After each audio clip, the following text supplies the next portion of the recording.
Today, I'm going to explain a crime thriller film called Phone Booth. Spoilers ahead. Watch out and take care. It is estimated that 8 million people live in New York. With technology rapidly developing, phone booths are quickly dying and are easily being replaced with cell phones.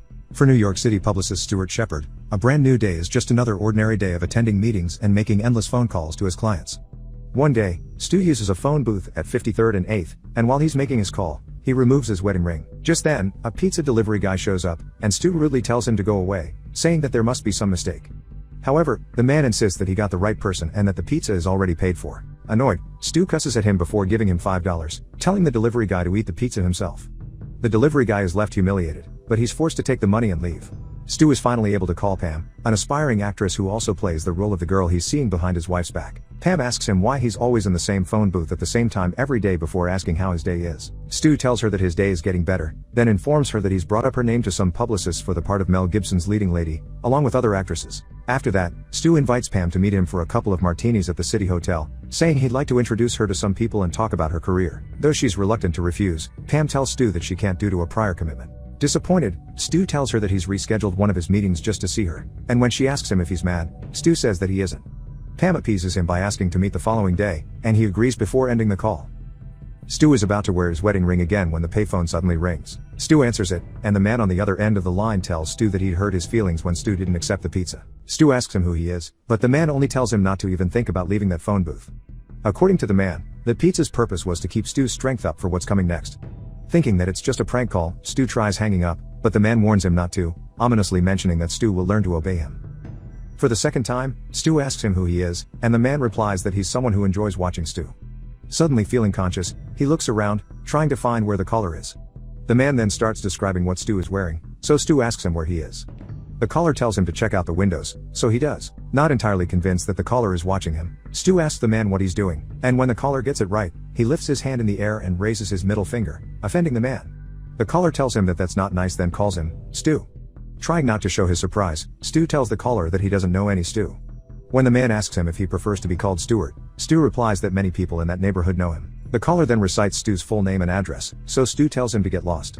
Unfazed, the caller casually tells him that he knows Pamela McFadden. He starts threatening Stu, telling him that it's not in his best interest to disconnect the call and that someone could get hurt. Believing that the caller might just be some failed actor that he wouldn't handle, Stu tries intimidating the caller, saying he will hunt him down and crush him. He asks the man if his assistant, Adam, has asked him to prank call Stu, and the man replies that it's all his idea.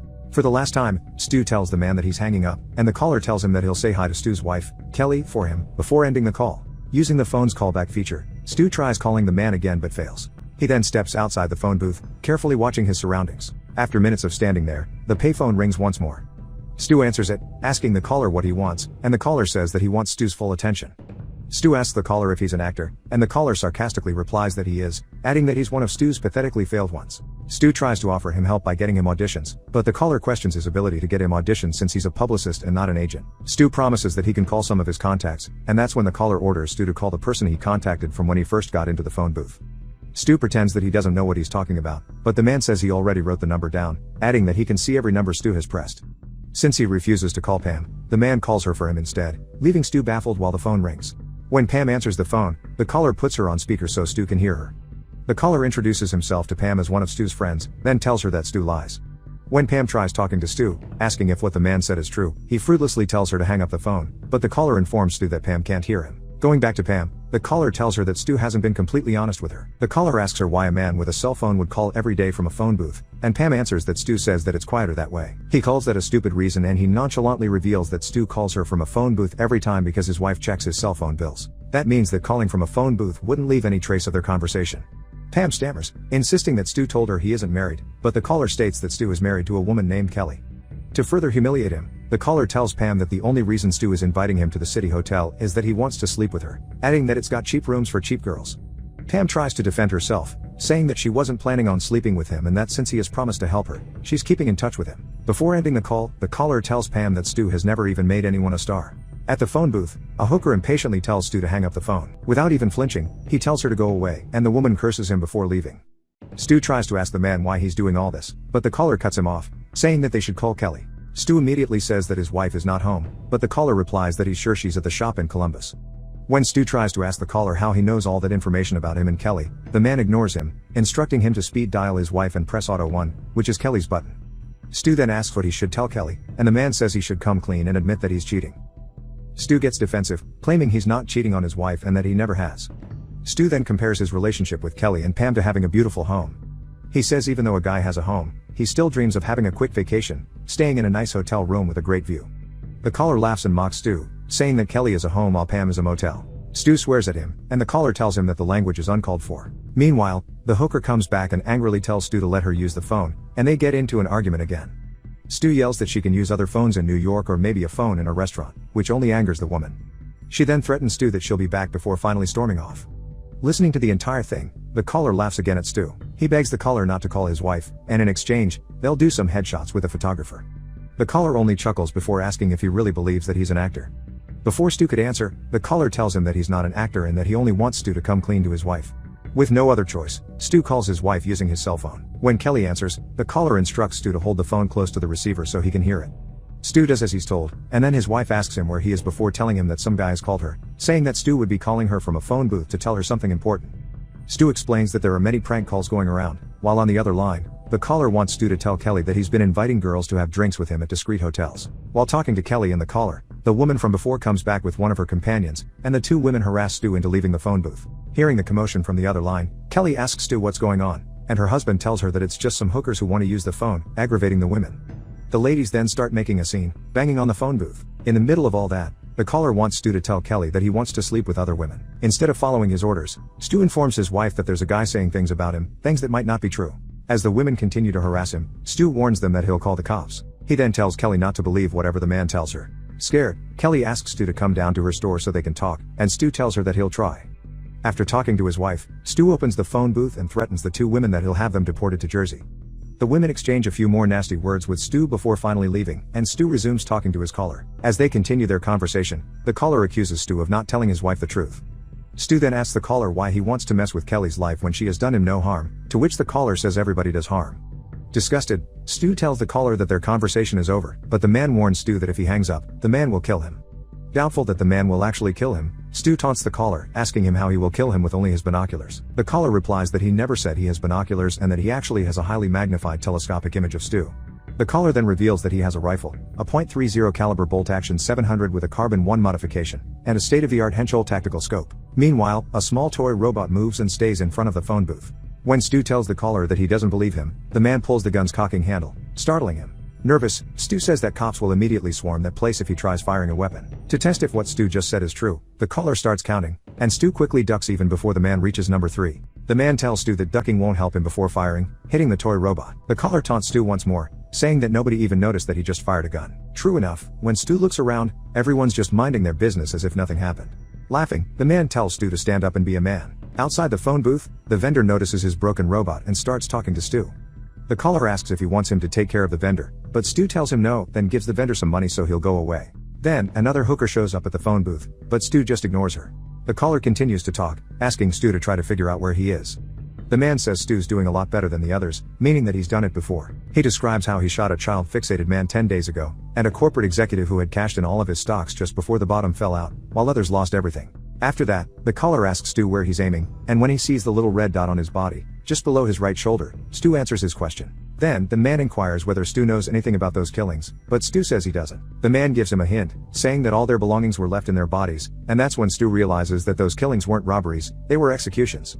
As they continue talking, the hookers show up yet again, only this time, they have a guy with them. The guy, Leon, orders Stu to hang up and get out, but the caller tells Stu not to do it. Leon and the hookers keep harassing Stu to end his call, but he tries to reason with them and say that he can't just hang up. He even gives Leon $120 just to leave him alone, but Leon wouldn't budge. Furious now, Leon punches the phone booth and makes a crack in the glass as the hookers cheer him on. Chuckling, the caller offers to help him, but Stu refuses, saying he can handle it.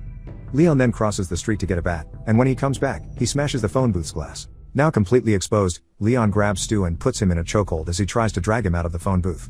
The caller asks Stu once more if he needs help, and this time he says yes. Without warning, Leon gets shot, stumbling before hitting the ground. The hookers blame Stu for what happened, accusing him of shooting their friend. Thanks to the commotion, the people gather around them, while some are even calling the cops. One of the hookers asks Stu why he shot Leon, and he tells her that it's not him, then asks her if she sees a gun on him. The other hooker starts making up stories now, saying she sees Stu with a gun. Shaken, Stu tells the caller that he did what he could to drive Leon away, but the man still wouldn't leave him alone. The caller then tells him that Leon wouldn't have died if only Stu dealt with him with respect. He also tells Stu to man up and to take responsibility for what he's done. Tired of listening to the caller, Stu secretly calls 911.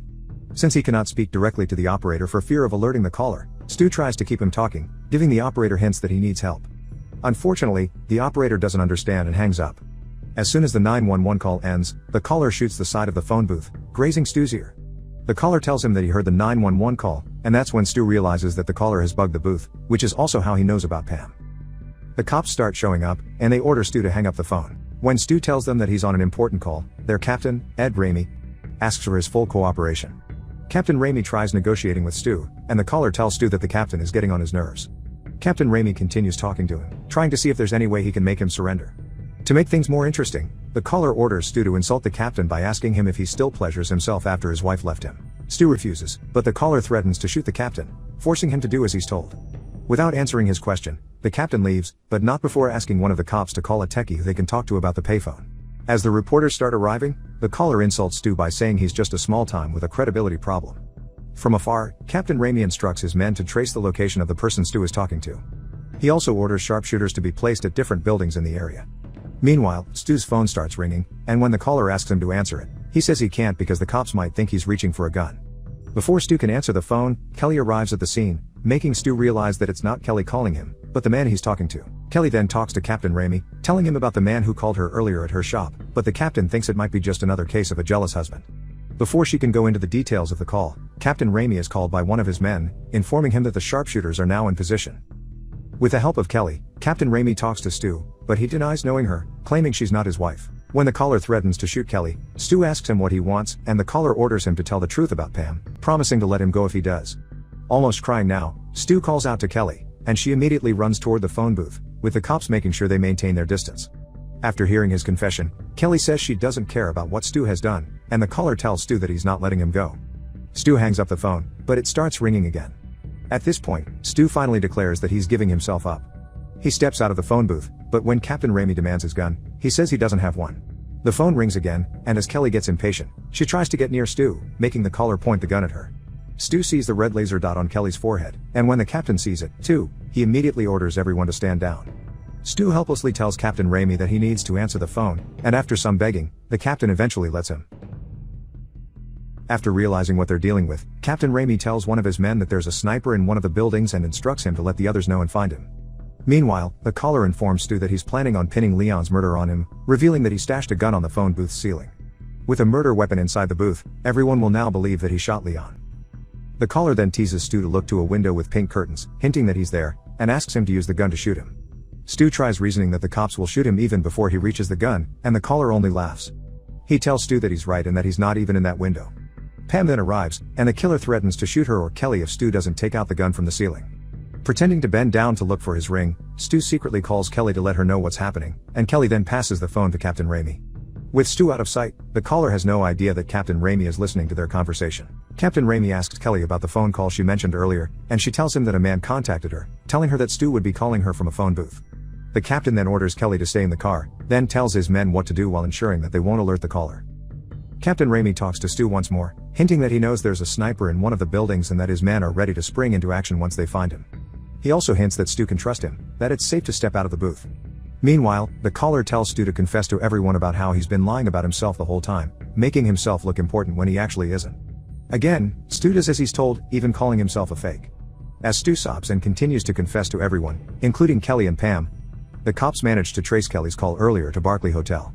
Now that he knows what room the caller is calling from, the captain hints to Stu that they have found the caller, and Stu informs the caller that the cops are coming his way.